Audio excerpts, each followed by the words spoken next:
రెండు చేతుల పైకి లేపండి, స్తుతించండి. అందరూ కూడా స్తుతించండి.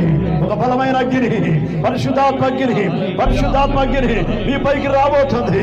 పరిశుద్ధాత్మ అగ్ని మీ పైకి రాబోతుంది. దేవుని ఆత్మ, దేవుని శక్తి. ప్రైజ్ ది లార్డ్, హల్లెలూయా. నా ప్రియమైన తల్లి, నా ప్రియమైన చెల్లి, నా ప్రియమైన అక్క, నా ప్రియమైన తమ్ముడు, నా ప్రియమైన అన్న, నా ప్రియ దేవుని బిడ్డలారా, దేవుని కొరకు మీరు మండాలి, దేవుని కొరకు ప్రకాశించాలి. హల్లెలూయా, హల్లెలూయా, హల్లెలూయా. ఓ థాంక్ యూ లార్డ్. ప్రతి ఒక్కరు కూడా నోరు తెరవండి, నోరు తెరవండి. ఈ రోజు నీ కన్నీరంతా తుడవబడబోతుంది. ఈ రోజు నీ హృదయంలో ఉన్న సమస్య, అప్పుల కొరకు బాధపడుతున్నావా, అనారోగ్యం బట్టి బాధపడుతున్నావా, నీ కుటుంబంలో ఎదురవుతున్న అనేకమైన సమస్యలు, ఈ రోజు నీ కుటుంబంలో ఏర్పాటు చేస్తున్న అనేకమైన ధైర్యము, శక్తి నుంచి దేవుడు ఒక ఉన్నతంగా ఉంచబోతున్నాడు. దేవుడు మిమ్మల్ని బలపరచబోతున్నాడు ఆయన.